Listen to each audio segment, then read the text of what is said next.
welcome to the Utah Puck Report, brought to you by Only Crowns. That's right, a hockey podcast sponsored by a dentist that can get you crowns. Definitely check into them. I know we mentioned that at the beginning of the show in the intro, but I just think it's awesome that a Crown Place is my sponsor because, man, I've needed a lot of crowns in my hockey days. Fun episode today. I'm joined by Bill McCloud and Mason Mannek. I think we're kind of making this a thing lately, right, guys? Yeah, we better keep a good thing going. Yeah. Let's talk for a minute about. So we're recording this on Thursday night in between two Utah Hockey Club games. They played last night against Vancouver. Okay. Early in the morning, Vancouver was favored. And then in the afternoon, Vegas kind of switched the odds to Utah being favored. And by game time, Vancouver was favored again. And I think that's kind of how the game went. Well, in reverse, though. Yeah. Because, man, what a game. Mace, were you there? No, I didn't make it. It was my father-in-law's 50th birthday, so I was doing that, but I watched it. Okay. Oh, happy birthday. Tell him happy birthday. Yeah, appreciate that. So yeah, let's talk about that OT thriller and what we saw. What did you guys like about the game? What did you kind of feel? Bill, I'm going to start with you. Tell us about what you were thinking while you were watching the game. You know, when I was watching the game, I of course, as a fan of the UHC, you get that panic mode of, oh my gosh, here we go again. We're down 2-0. We're not closers. You know, how are we going to come back from this? And I think, they must have all heard us because they answered. And I think 3 unanswered goals. But what I really saw was after each goal, I see them coming together as a team, and gelling more and more with each game. And I think that's what happened really well last night was, they'd score a goal and you'd see the whole team just get all fired up, and the Sellies and the crowd. And my favorite reaction of the night was seeing Ryan Smith, through the glass when they won in overtime. I mean, come on, that says it all right there. This team is gelling. They're coming together. They're learning from their mistakes. They're figuring it out. And it's been fun to watch the evolution of not just the team, but the crowd and the fans and how the country's reacting to us. And, they did it last night. And I think that they showed the whole country, we're here. Let's go, and the Utah fans were right with them, and Ryan Smith out of his seat. It was almost like it was scripted, it was fun to watch. Yeah, I agree 100%. What is the deal, Mace? Have you ever been on a team that just has, maybe there's a jinx or something? What is the deal with our second periods where we just have? It's crazy. It's like every time. Have you ever experienced anything like that, or what do you see from that? I don't know. It's hard to say. I'm sure I did at some point, but yeah, maybe it's just a mental thing. It's crazy what good mental juju, I guess, can do for you, but also a bad. So I don't know if it's maybe after the first period, they're in their heads let's try to get out of this next 20, and maybe they sit back on their heels a little bit. But I don't know. But it seems like it's definitely a constant thing. But on the positive side of that is we're getting out of it a lot better than we were. Just jumping off kind of that is a lot less penalties. I think that's usually what's been killing us. And then we talk a little bit about special teams. Their power play's clicking now. So I don't know. I don't know if it's just in their heads, but it definitely seems like a consistent thing that's going on. But like I said, they're getting out of it better as of late. It seems like it had happened, and we've talked about this before where it starts happening, you're like, oh, here we go. And the guys would think that on the bench too, they looked like they were like, oh, here we go again. Yeah. And then we weren't able to get out of that. But now we're able to get out of it. And I think, we'll talk about some of the social media stuff going on right now, because there's definitely a troll. I don't understand why trolls troll, and maybe we can talk about that a little bit. Yeah. But on social media, we dropped a couple games, especially after when we lost that lead we had to the Sharks. Everybody's like, oh, fire bear. And I'm like, you guys just don't get it.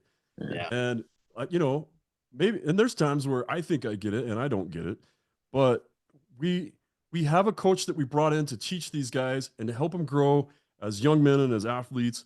And his job is to mold the youth into, a functioning team. And he broke down, I think he was talking about Cooley's 200 game. Maybe he's talking about Gunther's 200-foot game. And just if you're not, I don't care who you are or where you were picked, if you are not playing the 200-foot game that we are playing as a team, then your ice is going to suffer. Your ice time is going to suffer. Yeah. And the way he's been running it, now everything seems to be coming together. And look, I'm not naive enough to think that we're just going to run through the rest of the season and not have more challenges. But it's nice to just have small challenges during the game that, or, small adversities that the team meets and then gets through it rather than having a 10 game adversity. You know what I'm saying? And I think that, and Mace, you could tell us more than anybody else. Is this Bears master crafting? Is that why the team is gelling like this? It very well could be. I mean, it's definitely probably a good mix of both, right? Like the guys are spending.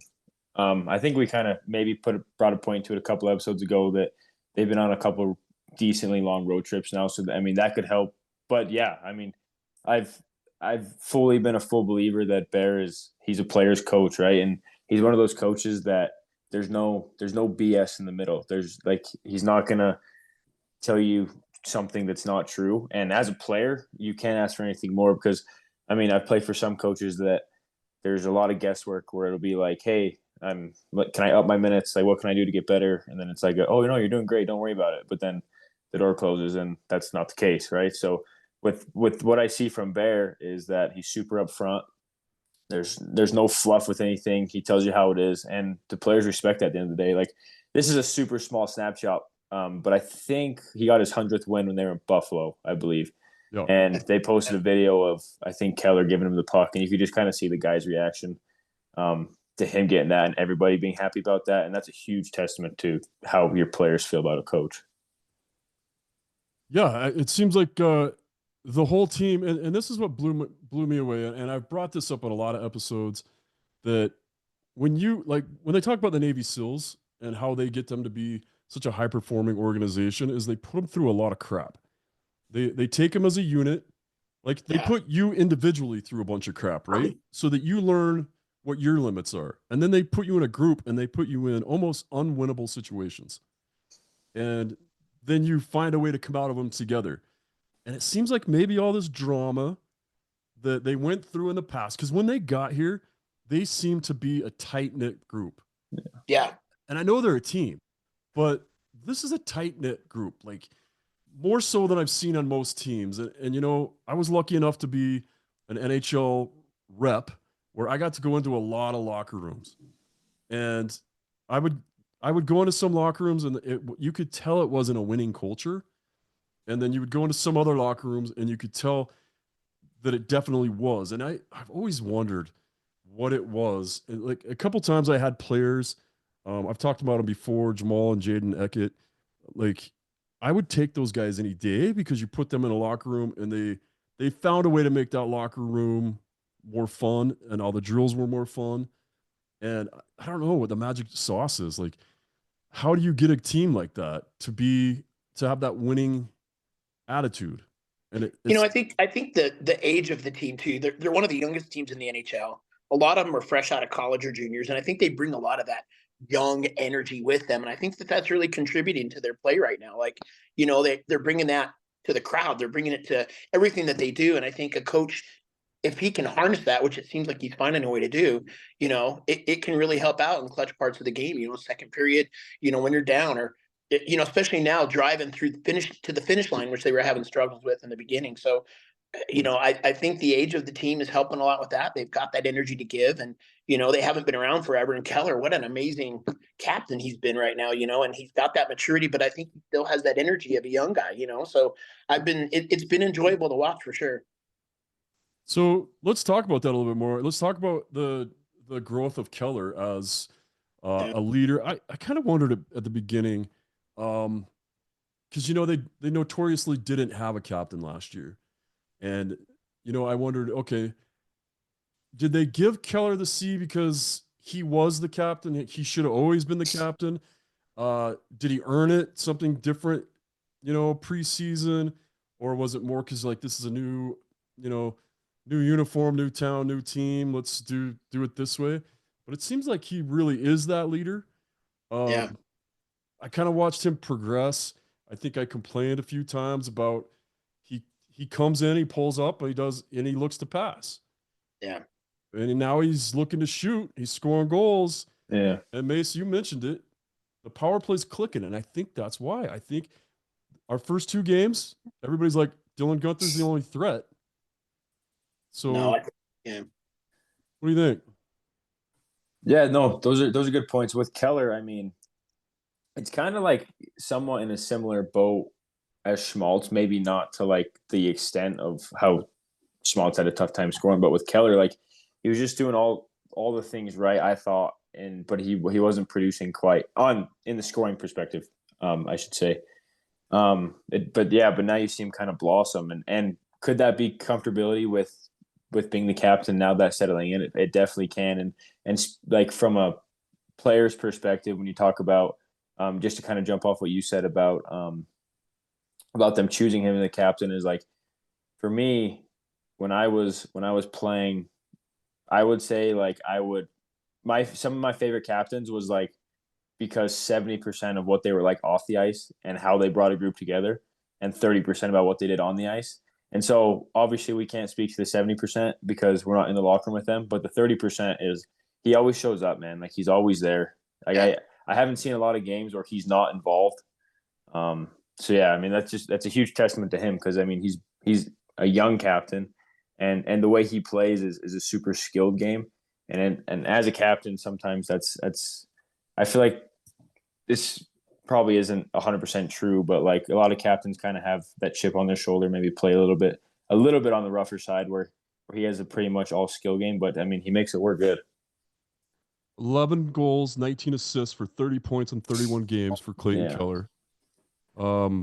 Gunther, 14 goals, 16 assists for also 30 points. And then Cooley, Schmaltz, 28, 25 points respectively. Last night before the game, Gunther was leading Keller in goals and is still leading. Like he's got 3 more goals. With a guy like Clayton Keller, don't you think that's like he's so competitive? Yeah.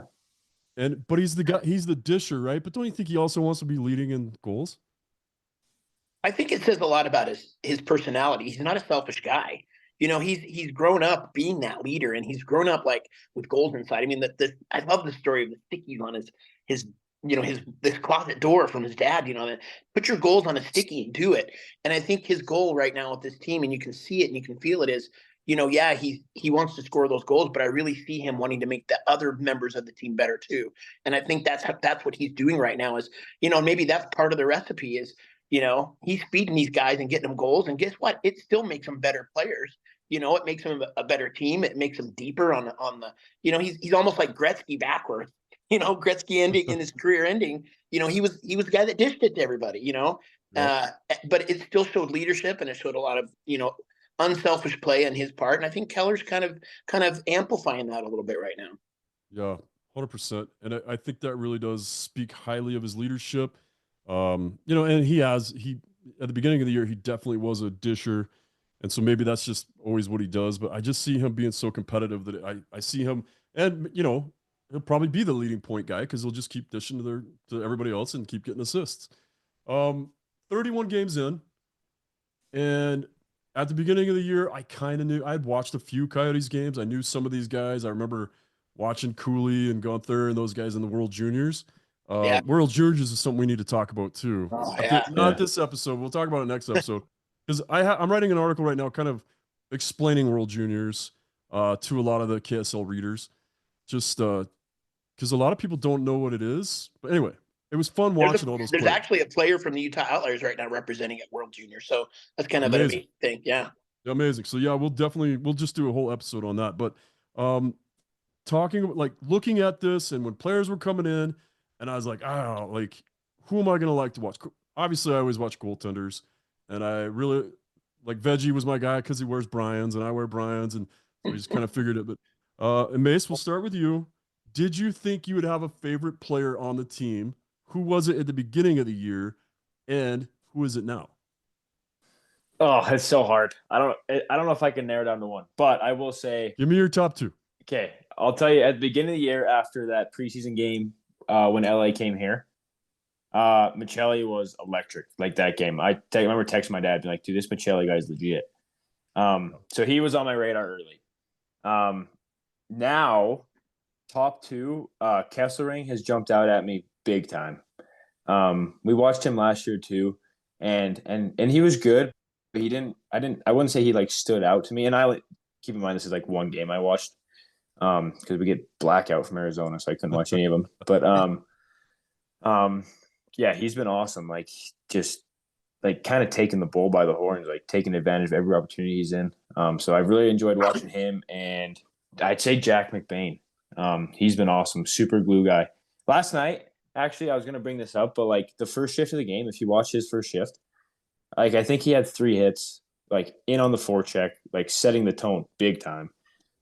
So I think he complements Cooley and Gunther really well too. So I don't know, maybe McBain and Kessering. That's funny because I said that to Monica. Like I watched the game last night from home, which really killed me when it went to OT. But I stayed home last night, and Jack McBain's flying around. I'm like, wow, Yeah. like we don't hit very often. Like we're not a physical team. So I mentioned that to my wife, and then I'm like, I might as well just tell the cat. My wife doesn't care. She just reads the book while I watch the game. So Bill, who do you got? Who did you think you had, and who ended up? Who's your favorite right now? I was at that welcome party, and I'll tell you what, I was fangirling pretty hard over Spicy Tuna. Yeah, leading penalty guy in the NHL, and he brought a lot to the team. But as the team, as the season progressed, when he got scratched a few times, it gave you the opportunity to watch some other players. And I think the one that for me sticks out, Sergachev. I just love the guy. What he does at the point, what he does when he pushes in the zone. He creates so many opportunities. Not just for himself, but for other players. And I think he's a closer, and I think we need more of that with the UHC. And I've loved watching Sergachev play. I'm a goalie guy too, though, So, but I'm a Logan Cooley fan too. I think he's got a lot of good hockey in him, and we're going to see him for a long time. And I think, as we see these exiting players, even Sidney Crosby's on his way out. He's kind of declining. I think guys like Logan Cooley and Clayton Keller are going to really step it up and fill those shoes. And I think we're going to see a lot of them. And I'm glad they're with the Utah Hockey Club. So those right now are my guys. But I'm hoping that Spicy Tuna gets in a few more fights. So yeah, I think I think we'll see him again now that we've kind of got our penalty problems figured out. I can see him getting back in the lineup. I wouldn't change anything right now. Obviously, I would just keep going with everything exactly how it's hard to think like who you would take out. Yeah, exactly. Well, and I chirped somebody that was like, "Oh, we should trade for Fox from the Rangers," and I'm like, "All right, who are you going to give up?" Yeah, exactly. Where because right now the recipe's working. And what you said about Sergachev, he's so deceptive in his movements. At no time does he look like he's working hard, but he just blows past guys. Like, I wish I had that ability. I'm not saying he's not working hard. I'm just saying he makes it's effortless. The NHL sometimes looks really easy to him, and being able to back check and get into the proper positions. Like, nobody really gets around him. Yeah. He's a competitor. He's an absolute competitor. There's a reason. He's one of those There's guys a reason. He's one of those guys playing both ends of the ice. Like you said, you got to play 200-foot hockey. And he's one of those guys doing it, Yeah.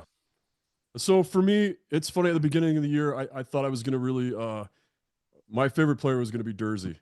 I've always enjoyed watching Dursey play. It kills me that he's out of the lineup. He's so much fun to interview, and he's so much fun to be around. I'm sure he's just energy in that locker room, and he's that guy on the ice he'll like they said in the beginning, he'll go through a wall for his team. He's fun to watch. And then the guy that's really surprised me, and I don't want to sound cliche by talking about how smart his game is because he's a Harvard guy, but I really like Kerfoot. I really have grown to appreciate his game. And I don't think I even noticed him the first couple games. But to be honest, I was so overwhelmed by the fact that I was watching the NHL in Utah. Yeah. I don't even know when I got home if I could even tell you what happened. And I know that's weird because I'm supposed to be in the media and write about it right away, talk about it. But I was just so overwhelmed. And then as I started watching and getting to know guys and getting to see what they were doing every day in practice, Kerfoot he does so many things that don't show up, just like Stenlund. They both have these roles that Stenlund's popping up on the score sheet all the time, and Kerfoot doesn't. But man, that guy's irreplaceable in the things he's doing, the battles, and just his smart play with and without the puck. I've been really impressed with him. He seems to always make the right play. Like, he's just a guy that you can count on in like all situations. I know they talk about him quite a bit during the games, just about how important he is because you can count on him in any situation. Yeah, I agree 100%. So big greasy win last night, big OT win. Going into Minnesota. Minnesota lost last night to Florida. So now we're going into their barn. Minnesota's one of the best teams in the league right now. Uh, what do you think waits for our guys? How do you think they respond? And what's your prediction on the game? I think I think they're a little afraid of us after the last game we played them. What's our record last time game? 7-1-2.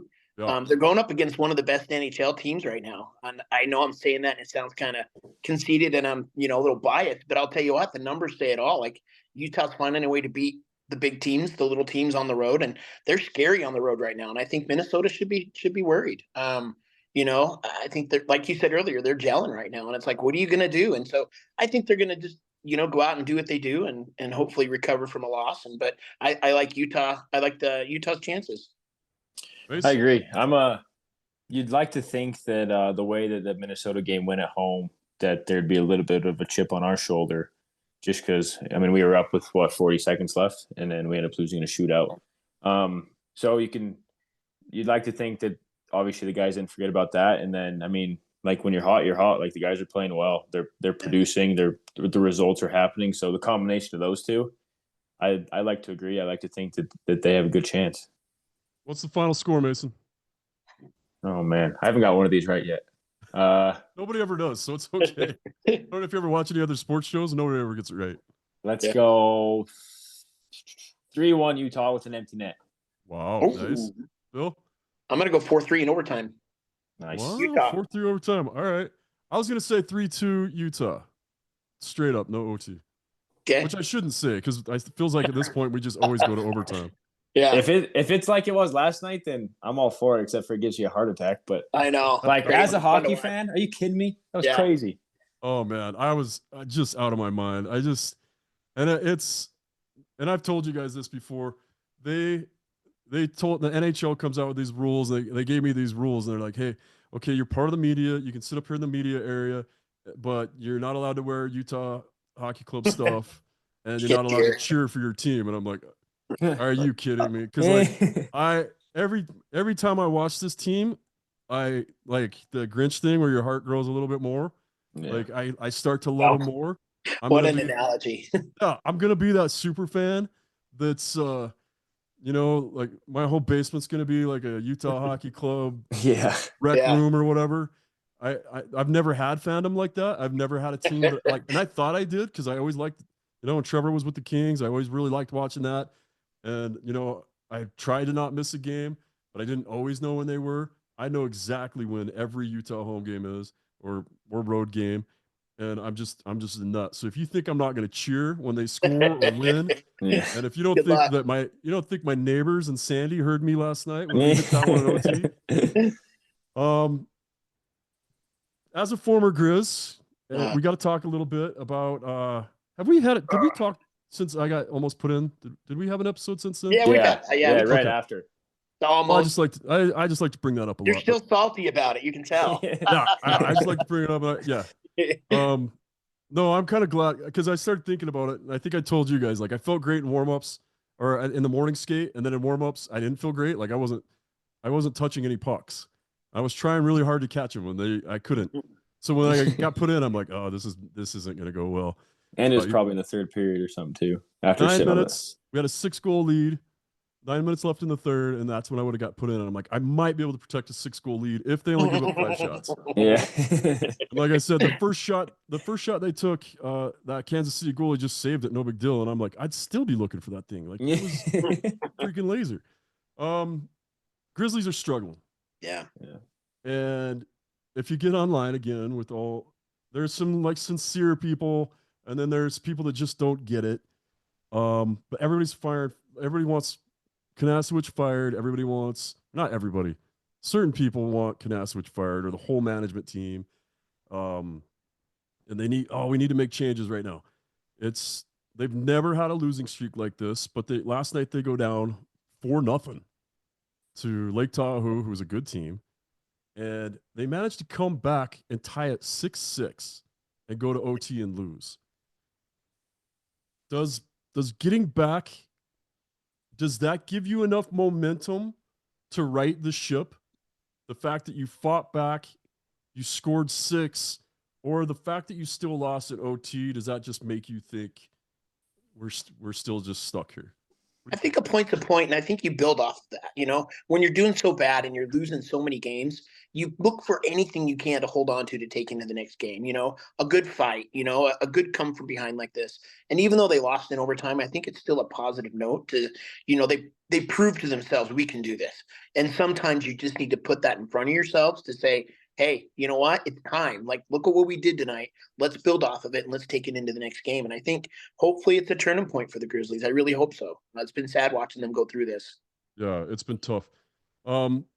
Mace, what do you think? Like, for me, Kanasewicz's job isn't necessarily wins and losses driven. It's development, right? That's ECHL is development league. You're supposed to be getting these players. You have some drafted players. You have some NHL players under contract, usually goaltenders, and you're supposed to be developing these guys.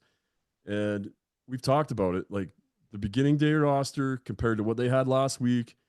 Man, it was like 13 different players. It's You crazy. only dressed 20, right? So it's just been unreal to see that. But do you think, and this goes to both of you, but I want Mason to answer first. Do you think that Kanasewicz's job is in jeopardy, or is he doing what he's supposed to be doing? I sure hope not. You know, it's like I've seen what that guy does behind closed doors. Anybody screaming for him to be gone, like I don't think you guys understand. Like he is travel agent, general manager, head coach. Like he wears a hat of everything. And so like, and then you talk about like they have 13 new guys. Like he's got to find those new guys. Like there's so much that goes into it. So I really, really, really, with everything I have, hope that it's not in jeopardy. He's by far, hands down, 110% my favorite coach I've ever played for. He plays for some really good coaches too. Yeah, he's the man, I'm telling you. So I really hope it's not. And you know, streaks can go really well or streaks can go really bad, and it just kind of takes that one instance. So I hope they get out of it soon. But like I said, I hope he's there for it all. And you brought up that he has to find all those players, and I know maybe it's a secret, maybe it's not. I know he rang your phone last week looking for. How come he said no? You're gonna put me on the spot like that? Whoa! You could just say no comment. I get that sometimes. But yeah, I got a call too. I think I'm out of it. I appreciate them thinking of me. At the time, I was taking finals for school, and I already had that plan, so I couldn't really miss out on those. But yeah, I'd like to think that maybe I'd be useful, but it's been a long time, man. I don't know. It's still pro hockey. Yeah, it is still pro, but it's one of those things where, like, you've been there. They did end up bringing in, I forgot his name. They ended up bringing in a couple other guys that hadn't played for a minute. They fit in all right. Yeah, maybe. All right. Well, I think that's going to wrap it up for today. Did you guys see, or did you only know about that text from Robin Lehner because of me?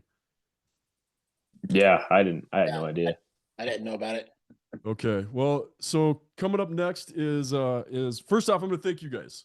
I'm going to thank you guys for taking the time, and I'd like to do this every week with you guys. I think it's fun. I got to get Evan back on. Just didn't work out to have Evan on, and I just think it's a good roundtable, and you guys have expertise. Bill, you're running a team, and so you get to see kind of the GM stuff. You get to see kind of the coaches stuff. So I think you have some real unique insight. So, and then Mace, you've played everywhere, and you've played for some good coaches. Adam Foote was in town. Did you get a chance to catch up with your old buddy Adam Foote? No, I'm telling you, man, I was so bummed. My parents, they went and seen him afterwards, and my sister too. So I think they come back in February, so I'll be at that one. Yeah, speaking of coaches that you played for. All right, guys, thanks for being on. Coming up next is my interview with Dr. Dan Freigang. He's one of the top sports psychologists in the country, longtime friend of mine, former Salt Lake Golden Eagle, who he's the sports psychologist for like USA Hockey and Stanford Soccer. He's been with different NHL teams, different Major League Soccer teams, NBA, like he's done it all. And coming up next is my interview with Dr. Dan Freigang.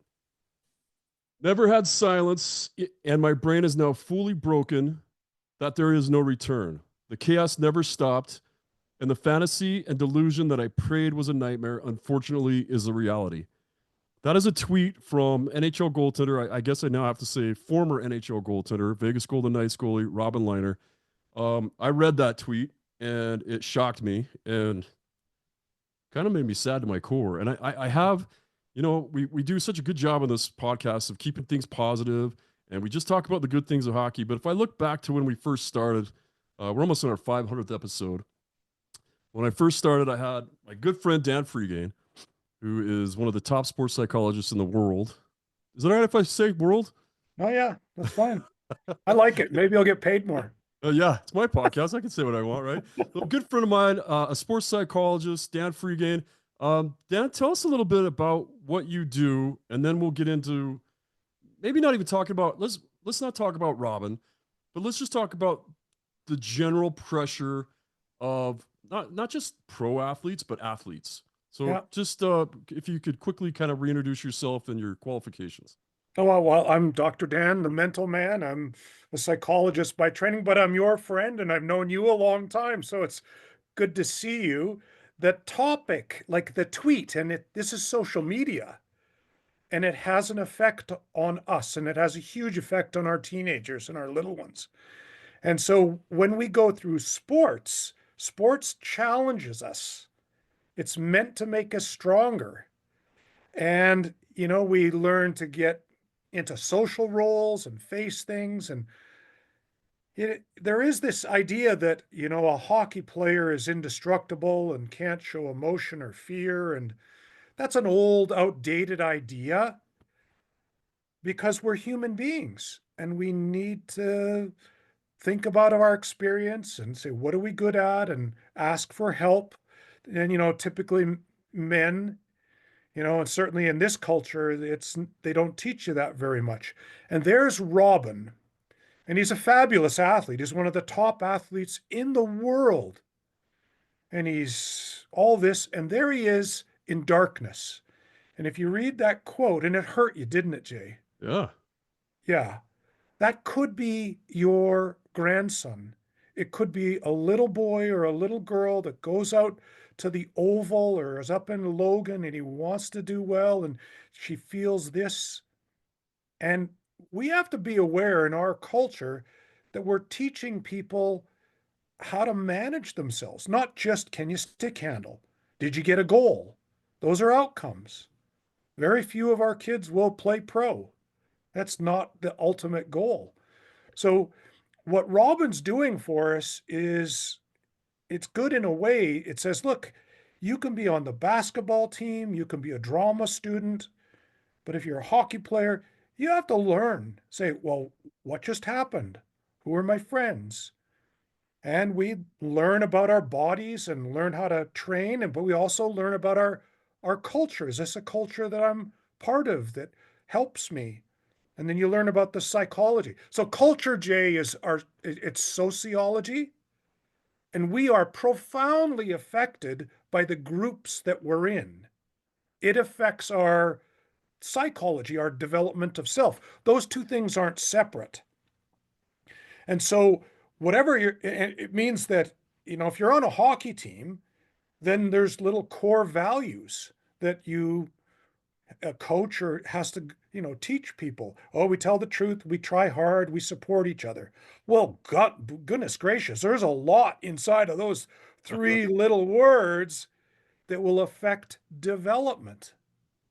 Now, I know that's a lot, but this is one of the great things about, sports is you're going to go out, especially hockey, you're going to fall over, someone's going to check you, you're going to feel loss. And you'll feel the opposite. You'll hit somebody and have the wind go out of them. And, but you're going to be on both sides. Like nobody wins everything. And so you're going to have to face challenges and sadness. Now, how you do that is important in hockey culture. And I know that in my work with all these groups, whatever the groups are, from little ones to big pro ones, we're teaching build a culture.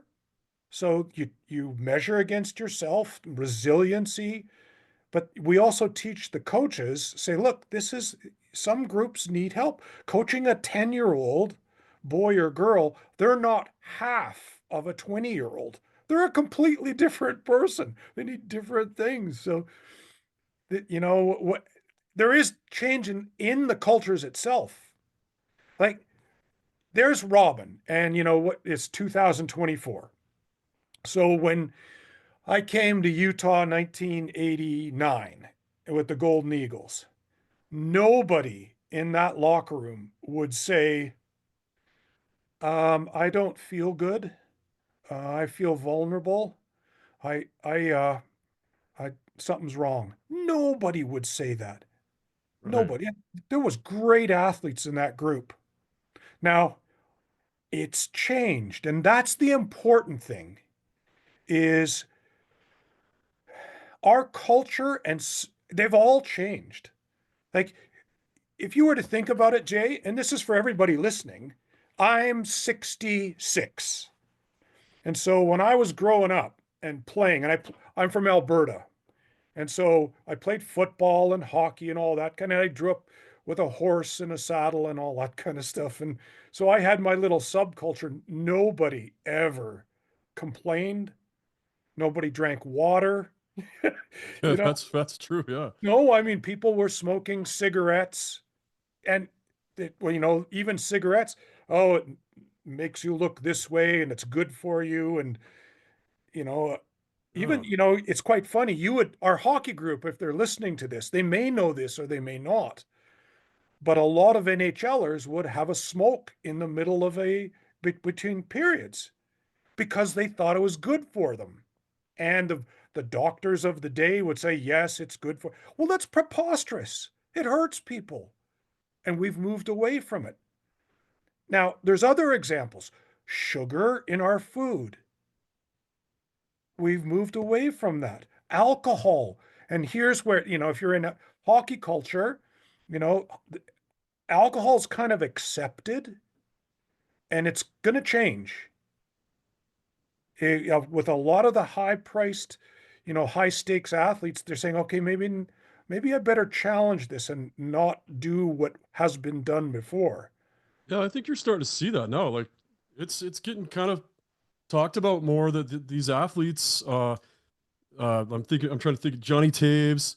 They call him Captain Serious because he was one of the ones that was like, I'm not doing it. I'm not drinking. I'm not like, I have a very strict diet. I'm a high performance athlete. I'm trying to stay away from that stuff. Um, but so yeah, these are things that even, I'm not that much younger than you, but even in my culture, like you couldn't say I need a mental health day. And especially on the fire department side of things and then the hockey department, hockey playing thing, both sides of those were so masculine or whatever. Mhm. Like, we were not allowed to have a mental health day. And the fire department's way behind on this. Like, we're just getting into this the last 5 years where we can kind of, like, we used to call off sick and they would challenge us on why you called off sick. And Well, they didn't care if you had a horrible call the night before, the week before, or whatever, and that you were still trying to process that call. And I don't know, it's yeah, good to see our, it. And our you've been culture, seeing it the most. our culture has changed, though. The fire department 100 years ago was a lot different than it is today. There's pressure on those guys. There's travel. There's media. There's all kind. The food isn't as good. Our sleep patterns are diminished. So yes, maybe you could work 7 days in a row before. You can't do that anymore. And what would it, I mean, you guys do a really serious job. And by the way, I was born and raised in Calgary, and I knew all the wrestlers, and I was so proud of them because they became firemen. And I knew that if we had any trouble, those fellows were there. They were so brave and so strong. We trained together. But here we are in this culture. Would you rather have a fireman or firewoman come that's rested, that's their mood is good, they're 100% focused? Of course we would. Yeah, That's what we 100%. want. And so maybe it's that we teach them about stress and say maybe, a firewoman had to take care of a sick child. and they didn't sleep. They have 1 hour of sleep. And so their mood, their processing is completely diminished. We can't allow them to go out. We need them to be in top form. So the culture has to evolve to the point where we go, no, no, look, I was up all night. I'm not ready to go. And we say, fine, no problem. We don't try to humiliate or diminish because they're actually aware that they're not functioning. One of the problems, though, Jay, is people may not be aware that they're not functioning very well. And it could be food. The big one's sleep. You know how I talk? It's kind of funny. I'm talking about cultural changes with sugar and cigarettes and tobacco and alcohol. The big one's coming with sleep. And Oh, in 50 years, we're going to look back to this day. You and I were going to say, well, how come we didn't know how to make ourselves sharp? No, we don't know quite yet. All the oh, cultural things change. You know what? Here's a good one. I was watching the Flames the other night, and Ryan Lomberg, he's a really tough customer. He won the cup, I think, with Florida last year, and he's up in Calgary. He's making his money, and he's a great player. You play in the NHL, even if you play one shift in the NHL, you're a fabulous, fabulous athlete. right. And so I'm watching the Flames, and they say, well, Ryan Lomberg's out of the lineup tonight. And it's not because he's injured, it's because him and his wife are having a baby. Good luck, Ryan. And you know what? 30 years ago, that didn't happen. Right. Now, what I'm doing here is I'm bringing kind of the brain and your mental needs to the forefront because how many people will listen to this, Jay? We're in the probably around 40,000. No, that's great. But, many are parents and they're going to say, well, wait a sec. Is Dr. Dan serious about sleep? I am dead serious. There's things that we do to ourselves we think is normal, and they're hugely destructive. When you go to Smith's and you go to the soda thing and you pick up Coca-Cola, that's because there was cocaine in it at one point. Oh yeah. Yeah. We Yeah. kept the name. And I think, that there's a Harrison Narcotic Act of 1905. They took the cocaine out. But at the time, we thought that was a good idea. And Yeah. so here we are raising our little ones. And I will say, well, what's healthy? Well, make sure the coach has a culture. And every culture I go into, Jay, we have the core covenants and we stand,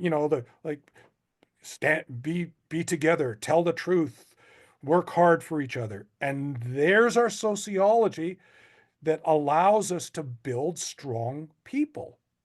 And so now, as our parents are listening, well, what does you do as a parent? Well, proper foods. And you might say, here's where we say, well, my diet's fine, my sleep is fine. Probably not. So let me give you an example. So out of the last month, Jay, 30 days, 1 month period, how many mornings did you get up in the morning feeling muscularly great, clear as a bell, 100% function on mood, emotion, vigor, confidence? How many days out of those 30 do you wake up strong? I honestly don't think there's been a day that I wake up like that anymore. I do this with all of the groups I work with, and your response is quite normal, very normal. Oh, Now, here we are, 2024. Do we have the knowledge to get us? Yeah, but we got to get it to the right place, people, and make it every day. And so now we go back to the parents. What do? You do a little sleep tracker, and the technology's there. yeah. You can buy a watch, buy a ring. That keeps. Oh, it's dirt, Yeah. dirt cheap, dirt Yeah. cheap. And you say, well, you woke up 5 times? How come? Well, staying up too late, blue light, caffeine, sugar, or just thinking the wrong things for your little ones. And you and I raised children, and you weren't. I was a doctor before the internet was out and practicing, but I watch now, and and when I deal with athletes, I say, bring your phone in. We look at the hours that they're looking, that they're on, what Oh they're man. looking at, and some of the things are pretty destructive. And so, as a parent, that's got to be guided. Yeah. And the But that's the norm now, right? Every kid has their phone in their hands nonstop. be careful. Yeah, smoking was a norm once. Yeah. Yeah, so you get that these cultural kinds of things sometimes hurt us. Now, it's so great to have a hockey coach that gets on the ice. Come on, let's go, everybody. And there's music in the locker room, and there's jokes, and there's fun, and we're having experiences together where we can talk. And so, when a child comes in late, they have to come in and say, "Sorry, I was late. I was doing homework." Because don't be late again. We're talking. We're having real experiences. And rather than getting on the internet and saying, "Well, the internet says I should do," no, that's not you. Your family, your teammates. Those are real experiences that a child has to think about. And then when they run into you or me and they say, "Well, look, I spent 6 hours doing this," and you go, "Whoa, that's gonna set you back." Now, yeah, we have to break, and I realize that it's gonna morph into something else. Right. Who knows what it'll morph into, but No, all it's things are, to go back to Robin, good on him. I know he's suffering right now, and if I understood it, he had, like everybody, a fair amount of the population struggles with a disorder. Like, you're probably listening, and the people that are listening to us, probably 20% of them are struggling with an anxiety or depression problem, but they don't know it. And hopefully through this podcast, they go, "I wonder if," and if they do a little sleep tracker and they realize, "Oh my goodness, I'm really only getting 3 hours of sleep. No wonder I feel poorly." Then you and I have opened up their world considerably. Maybe it will affect their children in terms of sleep and health and coping. Yeah, I hope so. Honestly, that's one of the reasons I wanted to have you on here. And Robin's been pretty open with his struggles with mental health, and he's talked about it in the past. That's the panda bear on his mask, and the nickname Panda has something to do with his mental health and his. I believe he was diagnosed bipolar, and that to me kind of explains some of that. And obviously, I'm not at your depth of thing. I'm just a paramedic that just looks at stuff, points fingers, and then tries to get him to the right place, right? Yeah, Um, but you get to fly on helicopters and save people. yeah, that's true, and it's fun. Um, but I just thought if I could get you on here again, and people reach out to me and they're like, "Hey, my kid is playing hockey, and I think maybe their coaches have some chemical dependence or alcohol dependence. Is that because of hockey?" And I always say, to me, hockey's my therapy. And I always thought putting my kids in sports was the best. And I'm telling this to my kids now for my grandkids. So my kids are now getting into sports. And I want to say, listen, to me, sports gave me friends. Mhm. Sports taught me to deal with, you know, life issues, winning, losing, like you're talking about before, taking a hit, being able to get back up, being able to give a hit. Um, just these little victories that helped me as a person, and the challenges that helped me as a person. I always thought that was good for us growing up. Now what you're saying, I think it's even better because this forces you can't be looking at Twitter when you're on the ice. So, Yeah. but is it, because even the little kids now, they have the structure of hockey now is so much different than when you and I grew up. And these kids are on the ice a lot. And there's no more just like, hey, I have practice on Wednesdays and then I have a game on Saturday. It seems like every kid, if they decide they're going to play a sport, all of a sudden is just totally digested by that sport. And so you start wondering, where's the balance? Does that take off of being healthy? Mhm. Um, is it still therapy? Is it good for kids? Are we still teaching the life lessons we thought we were? Or are we just overwhelming them with the sport, thinking they're going to get that uh, what was it, 0.5% Yeah. if kids get a scholarship? Yeah. Well, it can be tricky. It's probably, I'll start in on it for you, but we could do a whole session on finding a child's passion. And so Jean Cote is a researcher in Quebec, and he studied all the pros and all that kind of thing. But what we try to do as parents is we say, well, look, go to ballet, go to baseball, go to drama, go to writing camp, go camping, and they sample different things. The children sample different activities to see what hits them. But it's not quite so simple, because if you have a really good instructor on your first interchange at art and you come home and you're excited, you're going to you're going to get on your cell phone and say, well, what's art and what are the different, you're going to go down a pathway, and whatever genetics you have, who knows what they are, they start to get expressed. And so when we do activities, it's so important that we have the right people doing it. Now, and this goes into, let's say you're playing baseball or hockey or something, and somehow they say, well, you need a private, and all of a sudden you're cranking out $90, traveling the child an hour to the rink to get a private, and that private may not be the best influence on the child. Well, they're going to hate hockey for Right. the wrong reasons. And so the people involved have to be kind of on board. And by the way, I've seen some fabulous trainers. I mean, really fabulous.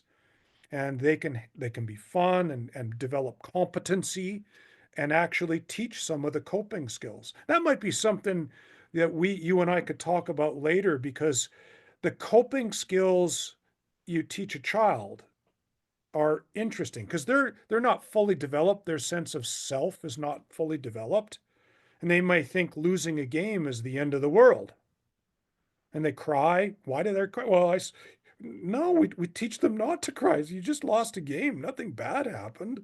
Right. But anyway, it comes to the people that are around. Now, you can do a lot as a parent, but you can be also pretty destructive as a parent. And we've seen all of that all over the Oh yeah. place. And you know what, Jay, when I first got my degree, I started writing articles and things, and I wasn't a very good writer. And then I was on an airplane. I was coming back, and I wrote this article. Daddy came to my game, and now he's in prison. Okay, what was that And, about? whoa, that was hockey, actually. It was in Boston. Oh, I do know. I know what you're talking about. Now, this was a long time ago. And Yeah. I'll tell you what, it kind of, yeah, it's an example. And for everyone listening, it was in this summer in Boston, and some children were practicing, and a parent didn't like what was going on. No competition, came on the ice, and they fought with the trainer, and the trainer hit his head and died. Now, this is craziness to the extreme, but you do see it at youth events. We're seeing it And more and more. yeah, it's more, yeah, because of various kinds of fear and things that are being transmogrified into our culture. Have you seen John Wick? Okay, I mean, Yeah. there's variations of that. The Equalizer, that these are fictions, by the way. They're not real. No way, John Wick's my idol. You're telling me that's not real? No, but how cool is that? But we call this suspension of disbelief. It means that you're a rational person, and when you watch Keanu Reeves go into make believe, you go, "That's hilarious," and then at the end you come back. Right.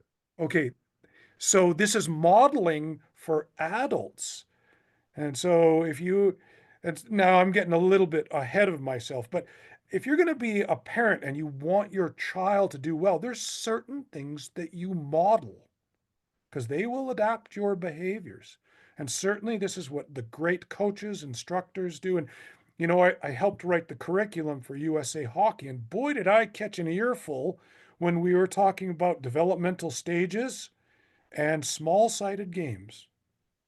I remember a lot of that, and I remember your videos popping up on that. Oh, yeah. And Sorry they were so long, but but the parents were like, "No, that's not the way we've always done it." Right? yeah, Is that yeah. How come my 7-year-old can't go coast to coast 200 feet? No, and so the idea is that, look, we're designing things that help people grow. And even you and me, like when you were young, did you think you would be doing a podcast? I don't. I know they didn't exist, but I did not. There's nothing I'm doing in my life now that I thought I would be doing when I was How young. great is that? Yeah. Creativity, growth, new things. You're helping a lot of people. When, athletic trainers weren't a thing when I Oh yeah. played. They weren't. They were just, nobody trained them. Now they're everywhere and they help.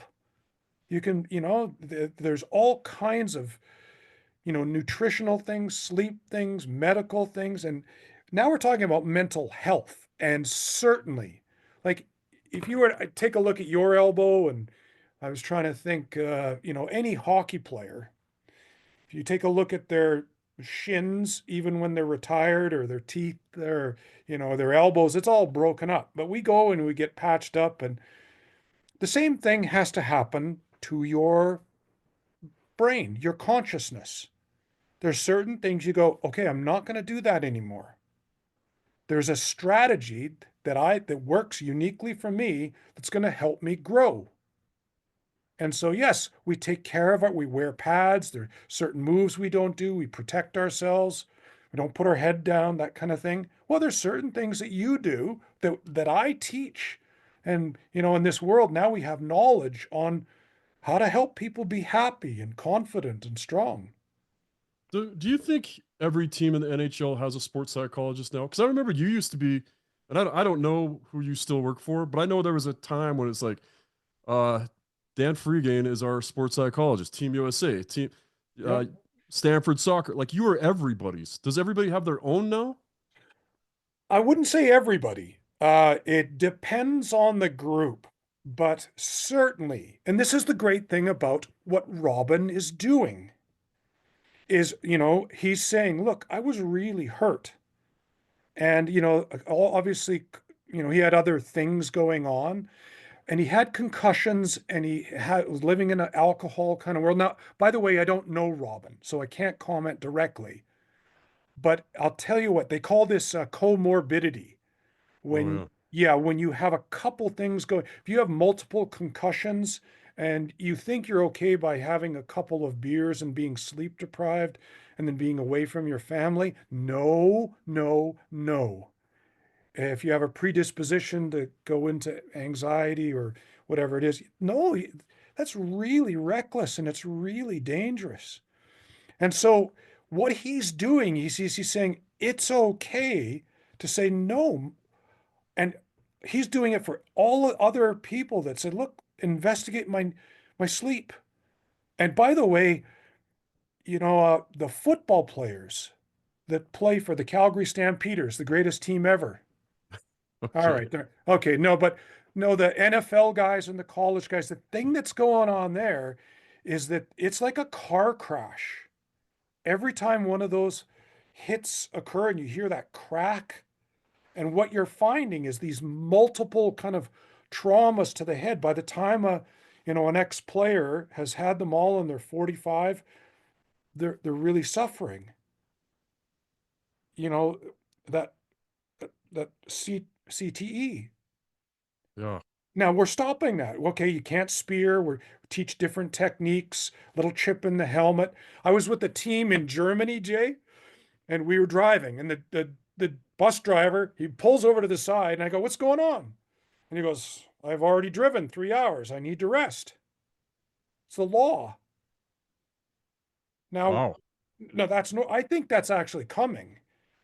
So I do, well, I was born in 58 and I remember playing with equipment that wasn't so good. And, the guys before me played without helmets. And if you think Yeah. of the equipment, it's way better, way more protective. The rules that protect people, hits to the head, the medical treatment, it's all shifting and changing. And I do think probably a little chip in the helmet that measures velocity, it's coming.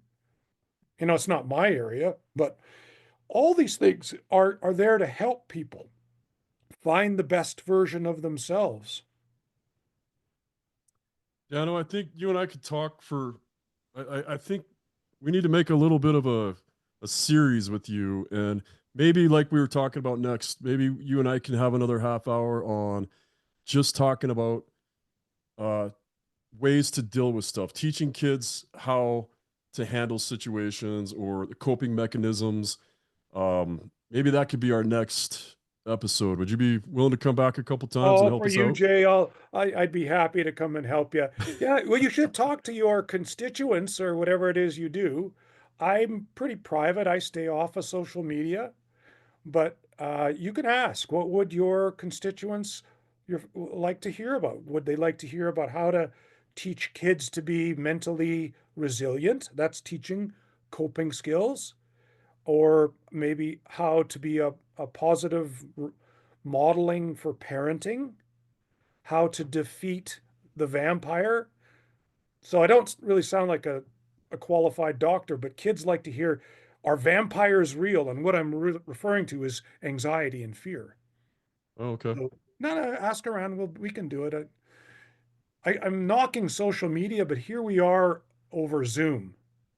Yeah. How easy was that? And it's great because I think when it comes down to it, there's a lot of great things that social media and Zoom and stuff like this bring us. I don't know if it's worth it in the long run for all the bad stuff it brings us and all the craziness that it seems to create. I'm not an expert. I'm barely just hanging on to myself here. So I No, just you got to grow. You got to learn. There's positives. When the printing press was when it was kind of invented, it kind of coincided with a cultural kind of reformation in Europe. And the Bible, that was written in Latin and only for a few people, now could be converted into German and French and Italian and distributed, and anyone could interpret it. And at the time, they thought this is the end of the world because books will destroy people. oh They'll wow. go their own way. And we found the good in books. We found the good, good, good. Yeah. Yeah. There it is. Yeah. Television, internet. We're good. This is what you and I are doing right now. Very cool. Trying to push it forward. Oh, I can see your heart just swelled like the Grinch there, didn't it?